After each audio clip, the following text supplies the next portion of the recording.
What if I told you that 53 years ago, a man in a business suit pulled off the perfect crime? He hijacked a commercial airliner, collected $200,000 in ransom, money, and then jumped into a stormy night over the wilderness of Washington state. He was never seen again. No body was ever found. The FBI spent 45 years investigating this case before officially suspending it in 2016. This is the story of D.B. Cooper, the only unsolved air piracy case in American history, and quite possibly the most audacious heist ever attempted.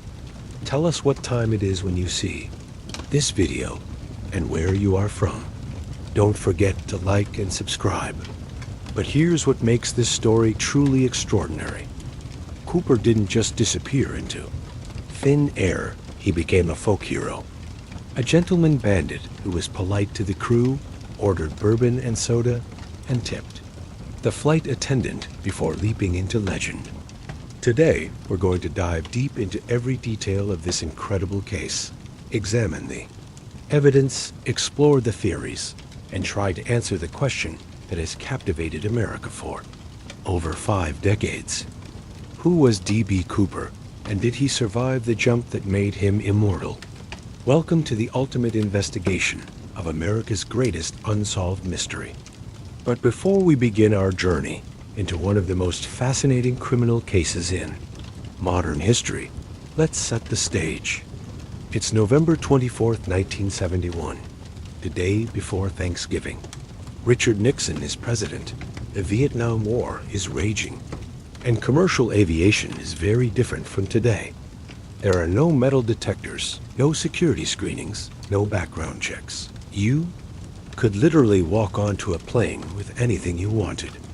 Hijackings were surprisingly common during this era, with over 130 attempted hijackings in the United States between 1968 and 1972.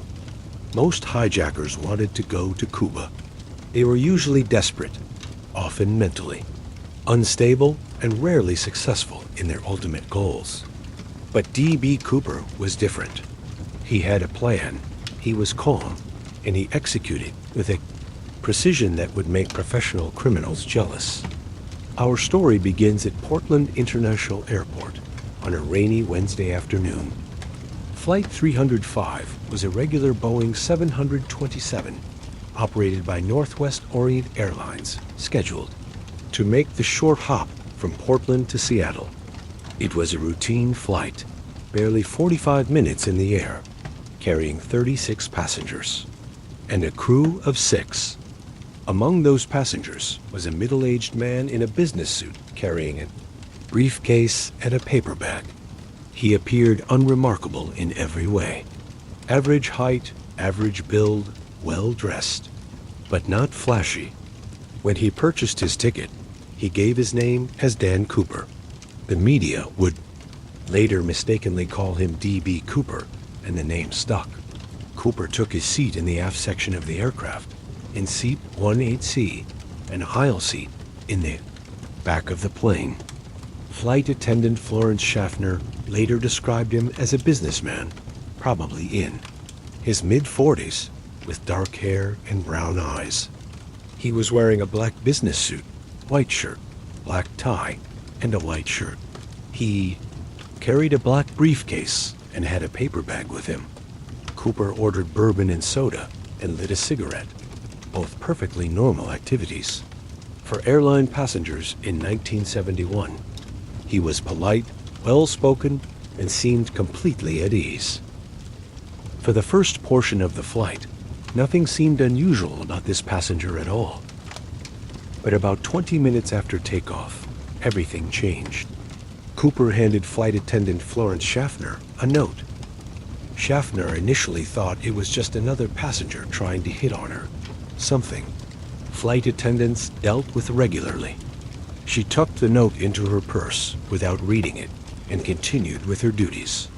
But Cooper leaned toward her and said quietly, "Miss, you'd better look at that note. Have a bomb." Schaffner's blood ran cold. She pulled out the note and read it. In neat handwriting it said, I have a bomb in my briefcase. I will use it if necessary. I want you to sit next to me. You are being hijacked." This was the moment that transformed Dan Cooper from an ordinary passenger into the legendary D.B. Cooper. Schaffner sat down next to Cooper, trying to remain calm. Cooper opened his briefcase slightly, just enough for her to see inside. She later described seeing red cylinders, wires, and what appeared to be a battery. Whether it was a real bomb or an elaborate fake, it looked convincing enough to take seriously. Cooper's demeanor remained calm and professional throughout this entire interaction. He spoke in a low, measured tone, never raising his voice or appearing agitated. He told Schaffner to write down his demands. He wanted $200,000 in $20 bills and 4 parachutes. $200,000 in 1971 would be worth approximately $1.4 million today. Cooper was also very specific about the parachutes: 2 primary chutes and 2 reserve chutes. This detail would later prove significant in understanding Cooper's level and expertise. Schaffner took the note to the cockpit and informed Captain William Scott and the rest of the crew about the situation. Captain Scott immediately contacted Air Traffic Control and Northwest Orient's Operations Center in Minneapolis. The airline's president, Donald Nyrup, was contacted and made a crucial decision: comply with all of Cooper's demands. This wasn't just about the money, or even the passengers' safety, though those were certainly important factors. Northwest Orient had experienced multiple hijackings in recent years, and the company had developed a policy of full cooperation to minimize risk. While the airline and FBI worked to gather Cooper's demands, the hijacker himself remained remarkably composed. He ordered another bourbon and soda, continued smoking, and even engaged in casual conversation with Florence Schaffner. According to Schaffner's later testimony, Cooper was polite, well-spoken, and even considerate. He told her he was doing this because he had a grudge against her employer, though. He didn't elaborate on what that grudge might be. Cooper also made what would become one of his most famous statements. He said he wasn't doing this to hurt anyone, and that everyone would be home for Thanksgiving dinner. This comment would later fuel the romanticized image of Cooper as a gentleman bandit. The flight, which should have taken 45 minutes, stretched on as Captain Scott circled the Seattle area while authorities gathered Cooper's demands. During this time, Cooper maintained complete control of the situation without ever appearing threatening or losing his composure. He never raised his voice, never made violent gestures, and treated the crew with a level of respect that was almost surreal given the circumstances. Other passengers on the flight later reported that they had no idea anything unusual was happening. Cooper had orchestrated the hijacking so quietly and professionally that most people on board thought they were simply experiencing a routine flight delay. This level of control and professionalism would become one of the defining characteristics of the D.B. Cooper case. Finally, after circling for nearly 2 hours, Captain Scott received word that Cooper's demands had been met. The money had been gathered from multiple banks in the Seattle area, and the serial numbers had been recorded by FBI agents. The parachutes had been obtained from a local skydiving school, and everything was waiting at Seattle-Tacoma International Airport. At approximately 5:45 p.m., Flight 305 finally landed in Seattle. Cooper allowed all 36 passengers to disembark, but insisted that the crew remain on board.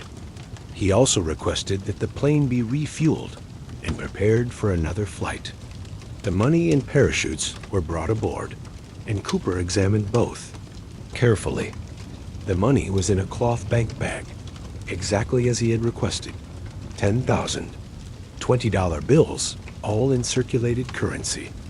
Cooper inspected some of the bills, checking for tracking devices or marked bills, but appeared satisfied with what he saw. He then examined the parachutes, and this is where Cooper's expertise became apparent.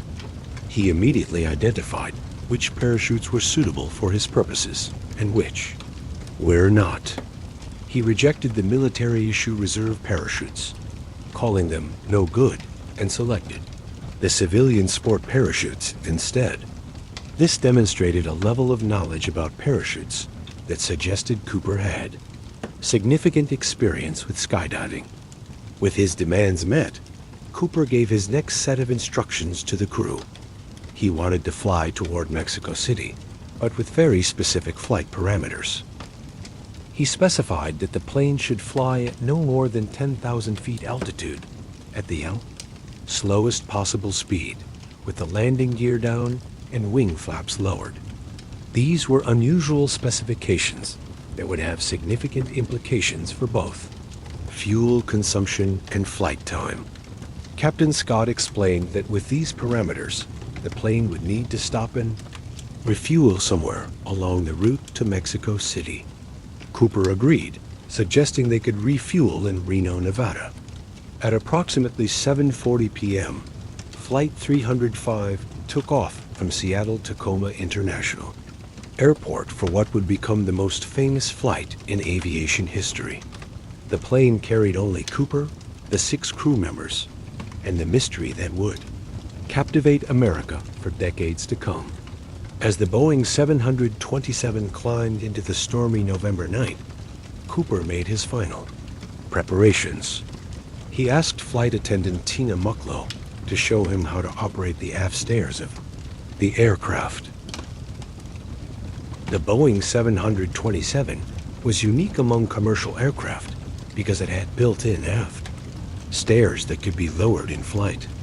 This feature, originally designed for boarding at airports without jet bridges, would prove to be the key to Cooper's escape plan. Cooper also requested that the crew move to the front of the aircraft and remain in the cockpit during the flight to Reno. He wanted to be alone in the back of the plane, and the crew complied with his request. Before Tina Mucklow joined the rest of the crew in the cockpit, Cooper did something that would become part of his legend. He handed her his black tie as a tip for her service during the hijacking. This gesture, more than any other, cemented Cooper's image as a polite, considerate criminal who operated by his own code of ethics.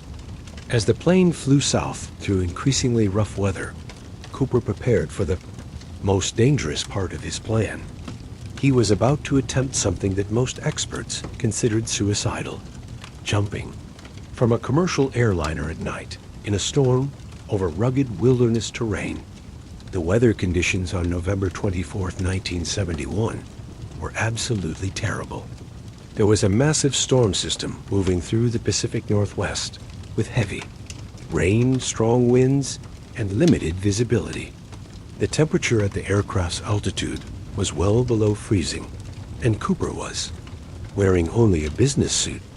He had no winter clothing, no survival gear, and no way to navigate once he reached the ground. At approximately 8 p.m., somewhere over the dense forests of southwestern Washington, Cooper lowered the aft stairs of Flight 305. The crew felt the aircraft shudder as the stairs deployed, and Captain Scott had to adjust the flight controls to maintain stability. A few minutes later, the crew felt another jolt as the aircraft's tail section bounced upward. This was the moment D.B. Cooper jumped into history. He leaped from the aft stairs of Flight 305, carrying a parachute, the money, and his briefcase into the stormy darkness below. The crew waited several minutes before cautiously moving to the back of the aircraft to confirm what they already suspected. Cooper was gone. All that remained were his black tie, which he had given to Tina Mucklow, and a few coins that had fallen from his pocket. The greatest manhunt in FBI history was about to begin. But let's take a moment to understand just how extraordinary Cooper's jump really was. He jumped at night, in a storm, wearing a business suit, into dense forest terrain. The aircraft was flying at approximately 196 knots, which is much faster than normal. Skydiving speeds. The temperature was around 7 degrees below 0 Fahrenheit, cold enough to cause frostbite within minutes. He was jumping into an area known as the Cascade Range, characterized by dense forests, steep terrain, and numerous rivers and streams. Even experienced skydivers with proper equipment and favorable conditions would consider this jump extremely dangerous. Cooper attempted it in the worst possible conditions with minimal equipment and no backup plan. Most experts who have analyzed the case believe Cooper could not have survived the jump.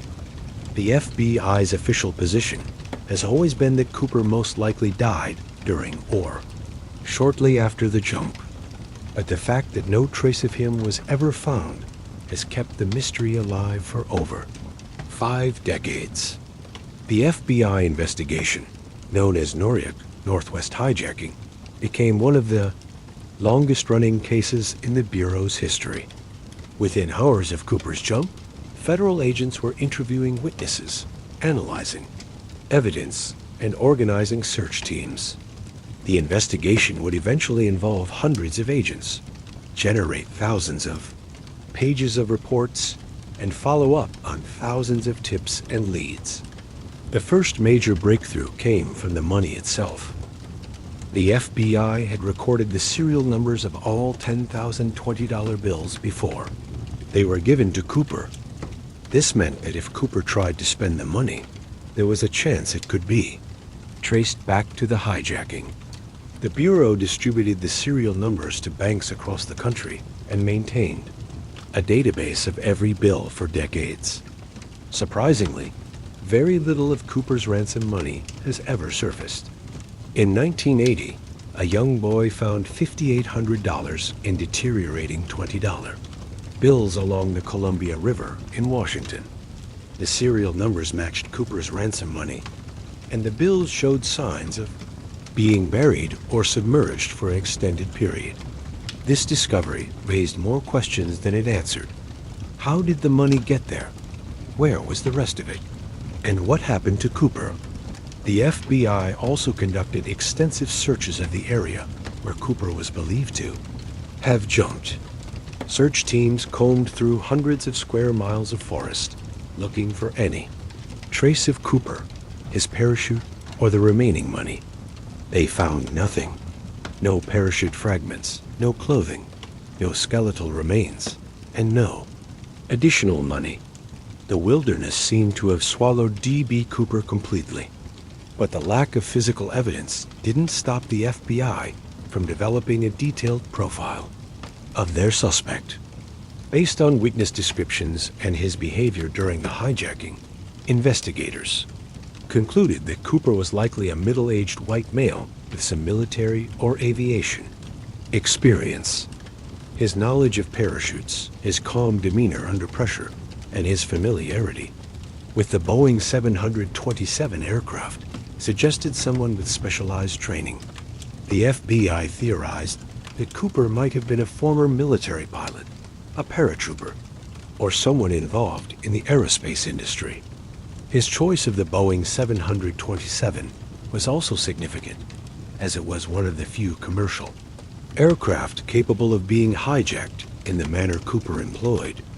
The built-in aft stairs were essential to Cooper's escape plan, and his knowledge of this feature suggested familiarity with the aircraft. Over the years, the FBI investigated hundreds of suspects, some more credible than others. Let's examine some of the most compelling suspects in the D.B. Cooper case. One of the earliest and most persistent suspects was Richard Floyd McCoy, who pulled off a remarkably similar hijacking just 4 months after Cooper's crime. McCoy, a former Green Beret and experienced skydiver, hijacked a United Airlines flight from Denver to Los Angeles in April 1972. Like Cooper, he demanded money and parachutes, and he successfully parachuted from the aircraft with the ransom. Unlike Cooper, McCoy was captured within days of his crime. The similarities between the two cases led some investigators to believe that McCoy and Cooper might be the same person. McCoy matched Cooper's physical description, had the necessary skills to pull off their hijacking, and demonstrated similar operational methods. However, there were also significant differences between the two men that made this theory problematic. McCoy was significantly younger than Cooper appeared to be, and witnesses from both cases insisted the men looked different. Additionally, McCoy's fingerprints didn't match partial prints recovered from Cooper's bourbon glass and magazine. The FBI officially ruled out McCoy as a suspect, but some researchers and amateur investigators continue to believe in the connection. Another compelling suspect was Robert Rackstraw, a decorated Vietnam War veteran and former Special Forces soldier. Rackstraw had an extensive criminal background, including fraud, burglary, and attempted murder charges. He was also an experienced parachutist with survival training, making him physically capable of attempting Cooper's jump. Some investigators became convinced that Rackstraw was Cooper based on facial recognition analysis and circumstantial evidence. However, DNA testing conducted on Cooper's tie in 2018 failed to match Rackstraw's DNA, effectively eliminating him as a suspect. Rackstraw died in 2019, taking any secrets he might have had to his grave. Perhaps the most intriguing suspect was Kenneth Christensen, a Northwest Orient employee who bore a striking resemblance to Cooper's description. Christensen worked for the airline as a ground services employee and would have had detailed knowledge of aircraft operations and airport procedures. He also happened to be in the Seattle area on the day of the hijacking and had no verifiable alibi for his whereabouts. Some researchers have pointed to similarities in facial features between Christensen and the FBI's composite sketch of Cooper. However, Christensen was significantly shorter than Cooper's estimated height, and witnesses maintained that he didn't match their memories of the hijacker. The FBI investigated Christensen, but never found enough evidence to charge him with the crime. One of the more recent suspects to gain attention was Sheridan Peterson, an aerospace engineer who allegedly confessed to being D.B. Cooper to family members before his death. Peterson had the technical knowledge and physical capabilities that would have made the Cooper hijacking possible.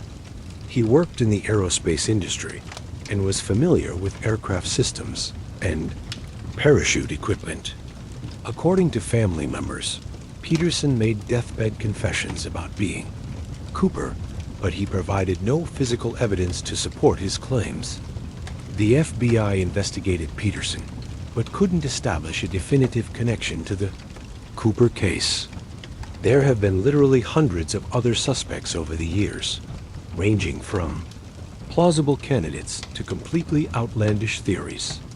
Some people have claimed that Cooper was a CIA operative, others that he was a member of organized crime, and still others that he was simply a desperate man who got incredibly lucky. The truth is that despite decades of investigation and thousands of hours of research, no one has ever been able to definitively identify D.B. Cooper. This brings us to one of the most hotly debated questions in the entire case. Did Cooper survive? The FBI's official position has always been that Cooper most likely died during or shortly after his jump. The evidence supporting this theory is compelling and largely based on the extreme conditions Cooper faced. First, there's the weather. November 24th, 1971 was a terrible night for any kind of outdoor activity, let alone parachuting. There was heavy rain, strong winds, and near-freezing temperatures throughout the Pacific Northwest. Cooper was dressed in a business suit, which provided virtually no protection against the elements. Even if he survived the initial jump and landing, exposure to the cold and wet. Conditions could have killed him within hours. Second, there's the terrain. Cooper jumped over the Cascade Range, an area characterized by dense forests, steep mountains, and dangerous rivers. Even experienced outdoorsmen with proper equipment have died in this region under far better conditions. Cooper had no survival gear, no navigation equipment, and no way to signal for help if he became lost or injured. Third, there's Cooper's equipment. While he selected appropriate parachutes for the jump, he was still attempting something far outside normal skydiving parameters. He jumped at night in a storm from a much higher speed than typical skydiving operations. Even expert skydivers would consider this jump extremely dangerous under the best of circumstances. Fourth, there's the money itself. The fact that almost none of Cooper's ransom money has ever entered circulation suggests that he never had the opportunity to spend it.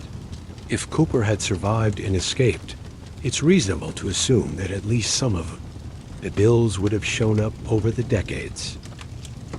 The discovery of some deteriorating bills along the Columbia River in 1980 actually supports the theory that Cooper died. The condition of the bills suggested they had been buried or submerged for years, possibly indicating that Cooper's body and the money were separated by natural forces. However, there are also arguments that Cooper might have survived his daring escape. Proponents of the survival theory point to several factors that might have worked in Cooper's favor. First, Cooper demonstrated extensive knowledge of parachutes and aircraft, suggesting he had significant experience with both. An experienced skydiver with military training might have been capable of surviving the jump, even under adverse conditions. Second, Cooper's specific flight instructions showed detailed planning and knowledge of the aircraft's capabilities. His choice of altitude, speed, and flight path might have been calculated to optimize his chances of survival. Third, the fact that no trace of Cooper has ever been found could indicate successful escape rather than death. In dense forest terrain, it's certainly possible for a body to remain undiscovered for decades, but the complete absence of any evidence is remarkable. Fourth, Cooper's calm, professional demeanor throughout the hijacking suggests someone who is confident in his ability to execute the plan successfully. This wasn't the behavior of a desperate man attempting a suicide mission, but rather someone who believed he could pull off the perfect crime. Some researchers have also pointed to the possibility that Cooper had accomplices who helped with his escape plan. A ground crew waiting in the right location could have provided transportation, warm clothes, and medical assistance if needed. This theory would explain how Cooper could have survived the initial jump and made a successful getaway. The debate over Cooper's fate has continued for over 50 years, with new theories and evidence emerging regularly. In 2016, the FBI officially suspended active investigation of the case, stating that they would only reopen it if significant physical evidence emerged. This decision marked the end of one of the longest-running investigations in FBI history, but it didn't end public fascination with the case. The D.B. Cooper story has become deeply embedded in American popular culture, inspiring books, movies, television shows, and countless conspiracy theories. But why has this particular case captured the public imagination so completely? Part of the answer lies in the timing of Cooper's crime. The early 1970s were a period of significant social and political upheaval in America. The Vietnam War was deeply unpopular. Trust in government was declining, and many Americans felt disillusioned with traditional authority figures. Into this atmosphere stepped D.B. Cooper, a man who challenged the system and seemed to beat it at its own game. Cooper wasn't a typical criminal. He was polite, well-dressed, and considerate to his victims. He didn't hurt anyone, He kept his word about letting everyone go home for Thanksgiving, and he tipped the flight attendant. In an era when many Americans felt powerless against large institutions, Cooper represented the ultimate individualist who took on the establishment and won. The fact that Cooper was never caught only added to his legendary status. He became a symbol of successful rebellion, someone who pulled off the impossible and disappeared into myth. The Cooper case also benefits from what criminologists call the perfect crime, fantasy. Most people have probably thought about how they might commit the perfect crime, even if they would never actually attempt it. Cooper seemed to have actually done it, and done it with style and panache that most criminals lack. There's also the mystery aspect of the case that continues to fascinate people. Unlike most criminal cases, which are eventually solved or fade from public memory, the Cooper case remains actively mysterious. New evidence, new theories, and new suspects continue to emerge, keeping the story alive for new generations. The internet age has only amplified interest in the case, with amateur investigators sharing theories, analyzing evidence, and conducting their own research. Online forums dedicated to the Cooper case attract thousands of participants who debate every aspect of the hijacking and subsequent investigation. Some of these amateur investigators have made significant contributions to understanding the case, uncovering new evidence, and developing innovative theories. The Cooper case has also inspired numerous copycats over the years, though none have been as successful or captured public attention in the same way. Richard Floyd McCoy, whom we discussed earlier, was just the first of several hijackers who attempted to replicate Cooper's methods. However, changes in aviation security following Cooper's hijacking made similar crimes much more difficult to execute. The Cooper case directly led to mandatory baggage screening, metal detectors, and other security measures that are now standard at airports worldwide. In a sense, Cooper's crime marked the end of the golden age of hijacking, when it was relatively easy to take control of an aircraft. But let's examine some of the more unusual aspects of the Cooper case that continue to puzzle investigators. One of the most intriguing elements is Cooper's choice of parachutes. When the parachutes were delivered to the aircraft, Cooper examined them carefully and made specific selections. He chose the civilian sport parachutes over the military issue reserves, demonstrating knowledge that most people wouldn't have. However, Cooper made one choice that puzzled experts. He selected a parachute that was actually designed for training and was not suitable for the jump he was attempting. This has led some investigators to speculate that Cooper wasn't as experienced as he appeared, or that he was operating under extreme stress and made a crucial error. Another puzzling aspect is Cooper's choice of escape route. Based on the aircraft's flight path and the weather conditions, Cooper most likely jumped over an area of dense forest that would have been extremely difficult to navigate, even in daylight. Some researchers have suggested that Cooper might have had detailed knowledge of the terrain and planned his landing site carefully. Others believe he simply got lucky, or that he didn't survive long enough for the calm landing site to matter. The money itself presents another mystery. Cooper requested $20 bills, which were a relatively large denomination in 1971. This meant that the $200,000 he received was still a substantial physical package, weighing approximately 21 pounds. Carrying this much money during a parachute jump would have been awkward and potentially dangerous, especially in bad weather.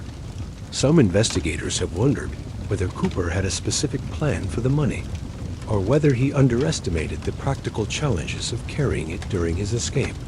The briefcase that Cooper carried presents yet another puzzle. While the briefcase allegedly contained the bomb that Cooper used to threaten the crew, no one ever definitively determined what was actually inside it. Cooper never opened the briefcase completely, and flight attendant Florence. Schaffner only got a brief glimpse of what appeared to be cylinders and wires. Was it a real bomb, an elaborate fake, or something else entirely?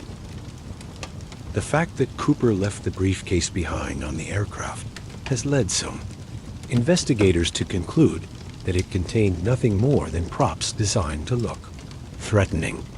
However, others have argued that Cooper wouldn't have risked the entire operation on a bluff, especially given his careful planning in other areas. Cooper's knowledge of the Boeing 727 aircraft is another element that has puzzled investigators. His instructions to the crew about altitude, speed, and configuration were very specific and demonstrated detailed understanding of the aircraft's capabilities. He knew about the aft stairs, he understood fuel consumption rates, and he seemed familiar with flight operations procedures. This knowledge could have come from military experience, aviation industry, employment, or extensive research and preparation. Some investigators have speculated that Cooper might have been a disgruntled airline employee who used insider knowledge to plan his crime. The fact that Cooper specifically chose Northwest Orient Airlines has led to theories that he had some connection to the company, either as an employee or through business dealings. However, extensive investigation of Northwest Orient personnel records failed to identify any likely suspects among current or former employees. One of the most fascinating aspects of the Cooper case is the physical evidence that was recovered and analyzed over the years. The most significant piece of evidence was Cooper's black tie, which he gave to flight attendant Tina Mucklow as a tip. This tie was subjected to extensive forensic analysis, including DNA testing, in hopes of identifying Cooper. Unfortunately, the tie had been handled by multiple people over the years, contaminating any potential DNA evidence. However, scientists were able to extract some interesting information from the tie, using advanced analytical techniques. In 2020, investigators announced that they had found rare earth elements on Cooper's tie that suggested he might have worked in the aerospace or chemical industries. These elements, including cerium and strontium sulfide, were not commonly found in everyday items in 1971. This discovery provided the first new scientific lead in the case in decades and suggested that Cooper might have had specialized technical knowledge. Other physical evidence included partial fingerprints recovered from Cooper's bourbon, glass, and the magazine he had been reading during the flight. However, these prints were incomplete and have never been successfully matched to any known individual. The FBI also recovered several coins that fell from Cooper's pocket when he jumped, but these provided no useful investigative leads. Over the years, various items claimed to be connected to the Cooper case have surfaced, but most have been proven to be hoaxes or unrelated artifacts. The 1980 discovery of some of Cooper's ransom money along the Columbia River remains the only confirmed physical evidence of what happened to the hijacker after his jump. But let's talk about some of the more unusual theories that have emerged about the Cooper case over the years. One persistent theory is that Cooper was actually a woman in disguise. Proponents of this theory point to witness descriptions that noted Cooper's soft hands and lack of typical masculine features. They argue that a woman might have been able to disguise herself convincingly, enough to fool the crew, especially given the fashion and grooming standards of 1971. However, this theory has never gained significant traction among serious investigators, as witness descriptions consistently describe Cooper as male. Another theory suggests that Cooper was actually multiple people working together in an elaborate con game. According to this theory, the man who boarded the plane in Portland was not the same person who jumped over Washington. Supporters argue that this would explain some of the inconsistencies in witness descriptions and Cooper's apparent expertise in multiple areas.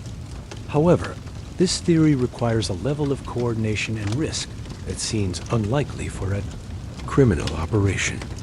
Some researchers have proposed that Cooper was a government agent, or CIA, operative conducting some kind of covert operation. This theory attempts to explain Cooper's professional demeanor, technical knowledge, and successful escape. However, there is no evidence to support this theory, and it seems inconsistent with known government operations of the era. One of the more creative theories suggests that Cooper never actually jumped from the aircraft at all. According to this theory, Cooper somehow hid on the plane and escaped when it landed in Reno. Proponents argue that the crew's assumption that Cooper had jumped might have been wrong, and that he could have staged his disappearance. However, this theory doesn't account for the physical evidence of the aft stairs being deployed and the aircraft's reaction when Cooper allegedly jumped. There have also been theories involving organized crime, suggesting that Cooper was either working for or against criminal organizations. Some researchers have pointed to Cooper's professional execution of the hijacking as evidence of criminal expertise. However, there is no evidence linking Cooper to any known criminal organizations, and his methods were quite different from typical organized crime operations. Perhaps the most persistent alternative theory is that Cooper was actually Ted Kaczynski, who would later become known as the Unabomber. This theory is based on similarities in age, appearance, and technical knowledge between Cooper and Kaczynski. However, investigators have found no credible evidence linking Kaczynski to the Cooper case, and the theory remains purely speculative. Despite decades of investigation and countless theories, the truth about D.B. Cooper remains elusive, but the case has had lasting impacts beyond the mystery itself. Cooper's hijacking directly led to significant changes in aviation security that affect every air traveler today. Before the Cooper case, airport security was minimal and largely focused on preventing weapons from being brought aboard aircraft. Cooper demonstrated that hijackers didn't necessarily need guns or knives to take control of an airplane. In response to Cooper's crime and similar incidents, the Federal Aviation Administration implemented mandatory baggage screening and metal detector checkpoints at all commercial airports. These security measures, which we now take for granted, were directly inspired by Cooper's successful hijacking. The Cooper case also influenced aircraft design and procedures. Boeing eventually modified the 727's aft stairs so they could not be deployed during flight, eliminating the escape route that Cooper had used. This modification became known as the Cooper vane, and it remains part of aircraft design standards today. Airlines also developed new procedures for dealing with hijacking attempts, emphasizing crew safety and passenger protection. The comply and negotiate approach that Northwest Orient used during Cooper's hijacking became the standard response to such incidents. From a law enforcement perspective, the Cooper case helped the FBI develop new investigative techniques and interagency cooperation methods. The massive scale of the Cooper investigation required coordination between federal, state, and local agencies that had never worked together on such a case. The techniques developed during the Cooper investigation have been applied to countless other cases over the decades. But beyond its practical impacts, the Cooper case has become a cultural phenomenon that continues to fascinate people around the world. Cooper has been the subject of numerous books, including both fiction and nonfiction, works that have explored every aspect of the case. Authors have written everything from detailed investigative reports to speculative novels about what might have happened to the mysterious hijacker. The case has also inspired multiple movies and television shows, though none have achieved the same level of cultural impact as the real story. Cooper appears in documentaries, crime shows, and even comedy programs that reference his legendary status. Perhaps most significantly, Cooper has become a folk hero whose story is passed down through generations of Americans. He represents the idea that individuals can still challenge large institutions and potentially win, even in an increasingly complex and monitored world. The Cooper case has also spawned an entire community of amateur investigators who continue to research the case using modern techniques and technology. These researchers have access to tools and information that weren't available to the original FBI investigators. Some have used satellite imagery to analyze potential landing sites. Others have employed computer modeling to study flight paths and weather patterns. Advanced forensic techniques have been applied to existing evidence, sometimes yielding new insights about Cooper's possible identity or fate.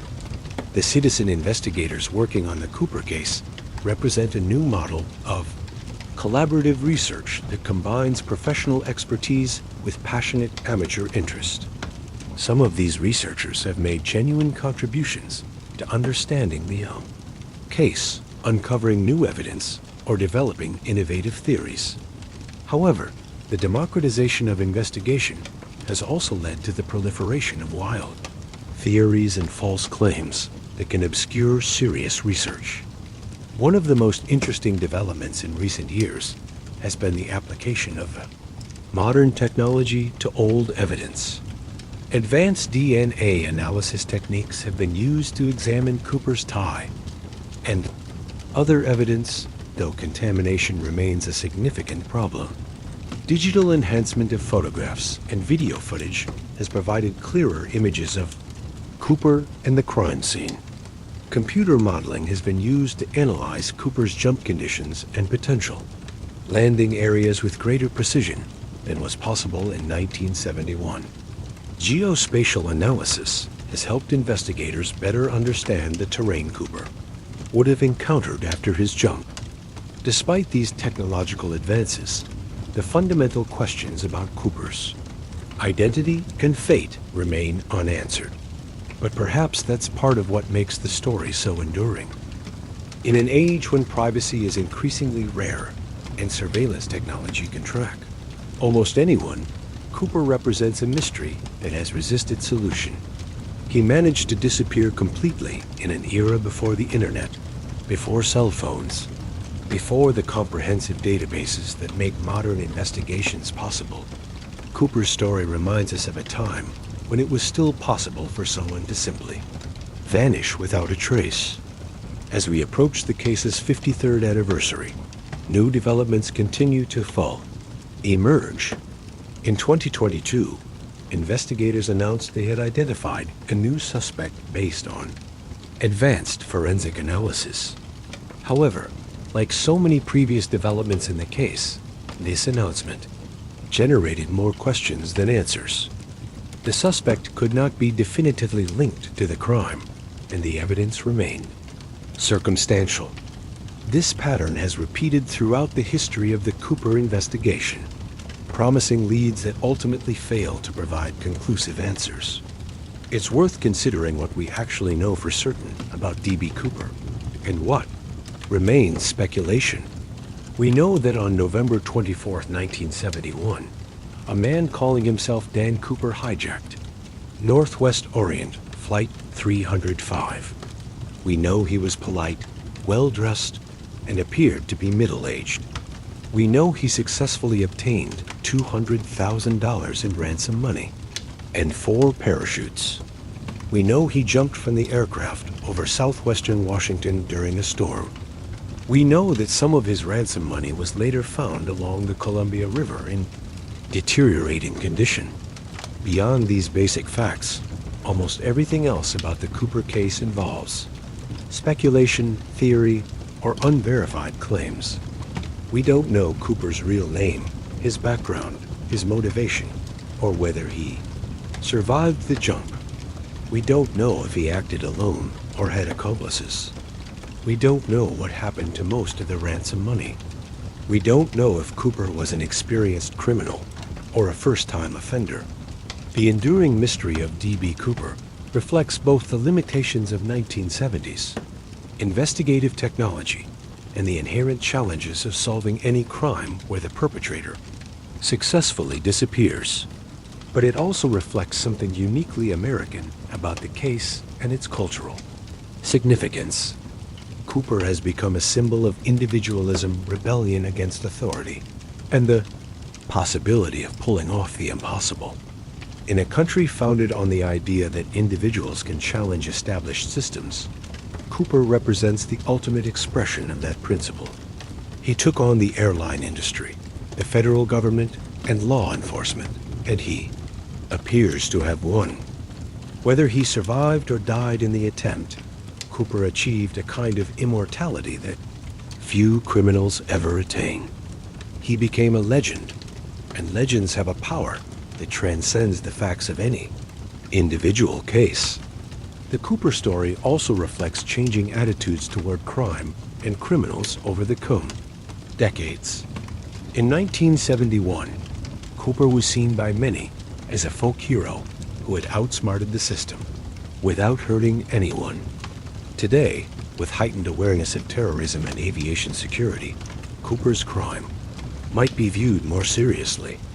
However, the romantic aspects of the case continue to appeal to people who see Cooper as a gentleman bandit rather than a dangerous criminal.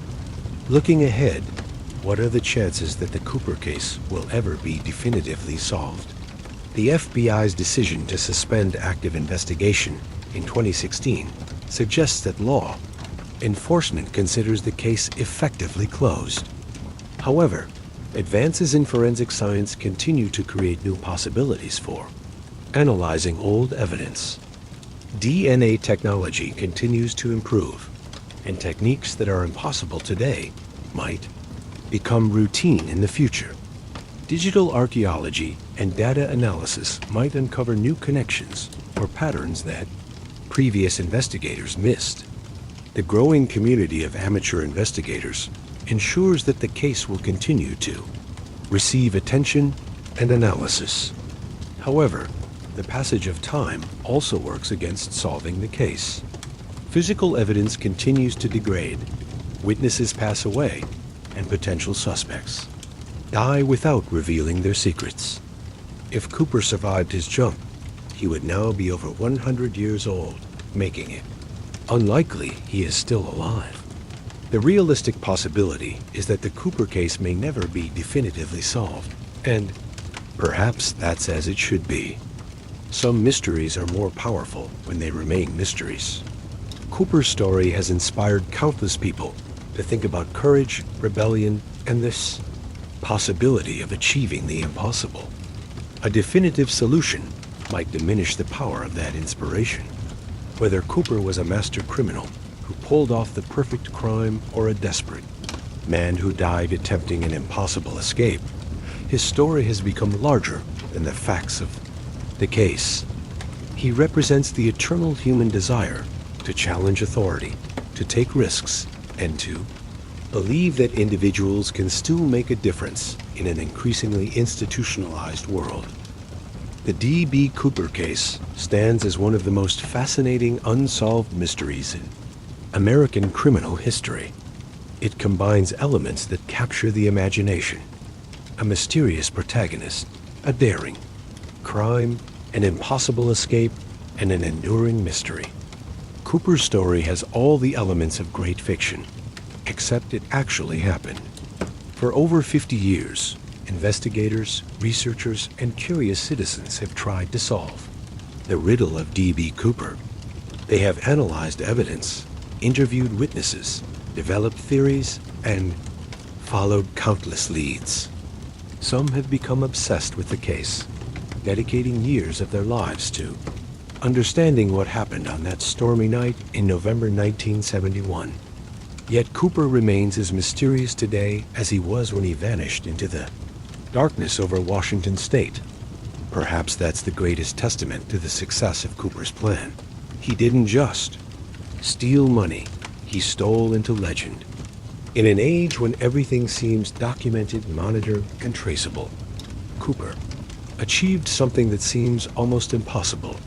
He disappeared completely, whether by design or by accident, whether through skill or luck, whether alive or dead.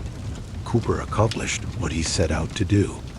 He became unfindable, unknowable, and unforgettable.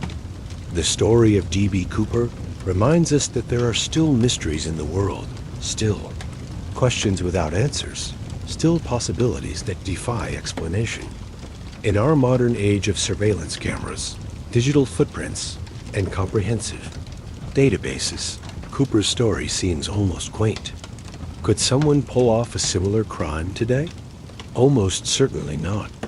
Modern aviation security, investigative techniques, and communication technology would make Cooper's escape plan impossible to execute. But that's part of what makes his story so compelling. Cooper succeeded at something that can never be repeated. He pulled off the last great airline hijacking, the final perfect crime of the analog age. As we conclude our investigation into the D.B. Cooper mystery, it's worth reflecting on what the case tells us about ourselves and our society. The fact that Cooper became a folk hero rather than a reviled criminal says something about American attitudes toward authority and rebellion. The fact that people continue to research and theorize about the case 50 years later says something about our fascination with unsolved mysteries. The fact that Cooper's crime directly led to changes in aviation security that affect every traveler today shows how one person's actions can have far-reaching consequences. Whether Cooper lived or died, whether he was a master criminal or a lucky amateur, whether he planned everything perfectly or just got incredibly fortunate, his impact on American culture is undeniable. D.B. Cooper achieved a kind of immortality that few people, criminal or otherwise, ever attain. His name is known to millions of people who couldn't tell you the names of presidents or Nobel Prize winners from the same era. Cooper's story has been told and retold countless times, each generation discovering it anew and adding their own interpretations. He has become a character in American folklore, taking his place alongside other legendary figures who challenged authority and captured the public imagination. In the end, the question isn't really whether we'll ever solve the D.B. Cooper mystery. The question is whether we want to solve it. Some mysteries are too valuable to lose, too powerful to explain away, too important to our collective imagination to reduce to mere facts. D.B. Cooper may be one of those mysteries. He represents possibility, rebellion, and the hope that individuals can still surprise the world. Whether he's alive or dead, whether he succeeded or failed, whether he was hero or villain, Cooper achieved something remarkable. He created a story that has outlasted empires and will likely outlast all of us. On November 24th, 1971, a man in a business suit stepped onto an airplane in Portland, Oregon. By the end of that day, he had become D.B. Cooper, and D.B. Cooper had become immortal. The man who called himself Dan Cooper may have died in the forests of Washington, state on that stormy Thanksgiving Eve. But the legend of D.B. Cooper lives on, inspiring new generations to believe that the impossible is still possible. That even in our modern, monitored, connected world, there are still mysteries waiting to be discovered. That even when all the odds are against you, sometimes the impossible becomes possible. And that sometimes, just sometimes, the little guy really can beat the system. Whether D.B. Cooper is out there somewhere, living quietly with his secret, or whether his bones lie scattered in the Cascade wilderness, he achieved something that very few people ever manage. He became a legend. And legends, as we all know, never die. The mystery of D.B. Cooper continues, 53 years after that stormy November night. New evidence may emerge, New suspects may be identified. New theories may be developed. But regardless of what the future holds, Cooper has already achieved his place in American history. He pulled off the greatest unsolved crime of the modern era, and in doing so, he gave you something precious, a genuine mystery in an age when mysteries are increasingly rare. So the next time you're on an airplane, looking down at the landscape below, remember D.B. Cooper. Remember the man who jumped into a storm and into legend. Remember that somewhere out there, in the forests and mountains and rivers of the Pacific Northwest, the greatest mystery in American criminal history is still waiting to be solved. Or maybe, just maybe, it's better off remaining a mystery forever. Because some stories are too good to spoil with facts. And D.B. Cooper's story is definitely one of those. Thank you for joining me on this journey into one of America's most enduring mysteries. The case of D.B. Cooper remains officially unsolved, which means the story continues. Who knows? Maybe someday, someone watching this video will be the person to finally crack the case. Until then, the legend lives on. D.B. Cooper, gentleman bandit, master criminal, or lucky amateur, dead or alive, hero or villain. We may never know for certain, but we'll never stop wondering. And that might be the greatest victory of all. If you enjoyed this deep dive into the D.B. Cooper mystery, make sure to subscribe for more incredible true crime stories. Leave a comment below with your theory about what happened to Cooper. Do you think he survived? Do you have a favorite suspect? Do you believe he's still out there somewhere? And remember, the case technically remains open. If you ever find a parachute or some deteriorating $20 bills in the Washington wilderness, you might just be holding the key to solving America's greatest unsolved mystery. Until next time, keep questioning, keep investigating, and never stop believing that sometimes truth really is stranger than fiction. The legend of D.B. Cooper will continue as long as there are people willing to believe that one man really can outsmart the entire system and disappear into legend forever.